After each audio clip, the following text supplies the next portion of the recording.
मेरा नाम है नाना साहिब शिंदे। मैं बीएसटी में वर्कशॉप दादर वर्कशॉप में काम करता हूँ।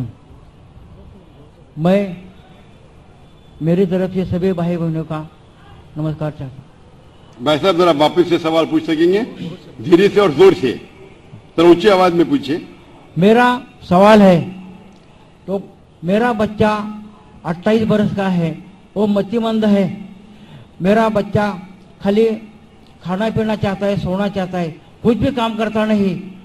माँ बाप को गुस्से से कुछ भी बोल सकता है, और मैं उसके लिए बहुत इलाज किया, परंतु उसका कोई फायदा नहीं हुआ है मेरे को। इसलिए मैं आपकी अदालत में आया हूँ। आप मेरे सवालों का जवाब दीजिए। मेरा बच्चा कुछ भी काम करता नहीं, खाली गाली देता है, तो मेरा क्या मकसद है? धन्यवाद।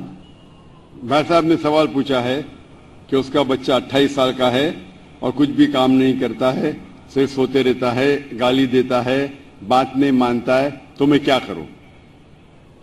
आप उनके वालिद हैं, तो आपका फर्ज है कि आप अच्छी से अच्छी तालीम दें उसे।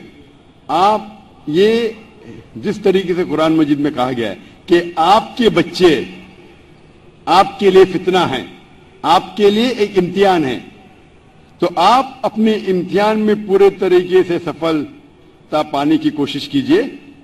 आपको आपका धर्म पूरा करना चाहिए। आपका जो काम है, आपका जो फर्ज है पूरा कीजिए। आप बच्चे की देखभाल कीजिए, उसे अच्छे तालीम दीजिए और कोशिश कीजिए कि उसको अपने ईश्वर, अपने भगवान, अपने अल्लाह की तरफ सिर्फ इबादत करे, सिर्फ अल्लाह की इबादत करे और किसकी नहीं। ये आपका फर्ज है। देखो कि उसके सही ईश्वर, सही खालिक के बारे में उसे कहो, और उसके बाद आपके मेहनत के बाद भी अगर आपका बेटा अगर नालायक निकलता है, आपको अपना फर्ज पूरा करना चाहिए।